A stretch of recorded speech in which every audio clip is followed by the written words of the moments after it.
మన పిల్లలంతా సర్కార్ స్కూళ్ళలో చదువుతారు కదా, సర్కారీ స్కూళ్ళలో చదివేటువంటి మన పిల్లలకు సంబంధించిన ఫండు ఏం చేసిరో తెలుసా అమ్మాయిలు? ఏం ఫండ్ అనుకుంటారు అది? మళ్ళా 10వ తరగతి 9వ తరగతి చదివే పిల్లలు మెచ్యూర్డ్ అవుతారమ్మా, పెద్దవాళ్ళు అవుతారు పిల్లలు. వాళ్ళకు సంబంధించినటువంటి నెల నెల ఇష్యూ ఉంటుంది. ఆ శానిటరీ ప్యాడ్స్కు సంబంధించిన డబ్బు 40 కోట్ల రూపాయలు రేవంత్ రెడ్డి కేసీఆర్ కలిసి తిన్నరా లేదా ఒకసారి అడుగురి. ఇడికి వచ్చిన మన ఆడబిడ్డల సొమ్ము అది. తిన్నరా లేదా అడుగురి. ఏం సొమ్ము తిన్నారమ్మా? మన ఆడబిడ్డలకు దక్కాల్సిన సొమ్మును అది తిన్నరా లేదా మీరు ఒక్కసారి అడగండి అమ్మా. సర్కారీ స్కూళ్ళల్లో మన ఆడపిల్లలకి బాత్రూమ్లు కట్టించాలి, ఆడపిల్లలు గౌరవంతో ఉండాలని చెప్పి 71 కోట్లు వచ్చినాయమ్మా. 71 కోట్లు, 74 కోట్ల రూపాయలు వస్తే అమ్మా 71 కోట్లు మంచిగా తిన్నారమ్మా ఈ రెడ్లు, దొరలు, ఈ పెత్తందారులు, ఈ దొంగలంతా కలిసి.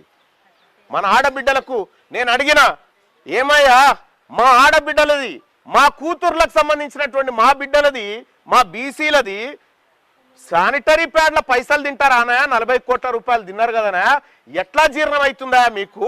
మీ బంగ్లాల్లో ఉన్నటువంటి ఇటుకలు కాదయ్యా, మా ఆడబిడ్డల రక్తం ఉందయ్యా అని చెప్పిన. ఇక్కడ మా ఆడబిడ్డల బాత్రూమ్ పైసలు తిన్నారు కదనయ్యా, ఎందుకు తింటున్నారయ్యా ఇట్లా అని నేను అడిగితే ఏమన్నారు ఎరికేనా వాళ్ళు? వాళ్ళకి వీళ్ళ కోట్ల రూపాయలు ఎందుకు ఇవ్వాలి? వాళ్ళ అమ్మ నాయన 500కే ఓటు అమ్ముతుంటే ఈ మాట చెప్తున్నారు వాళ్ళు.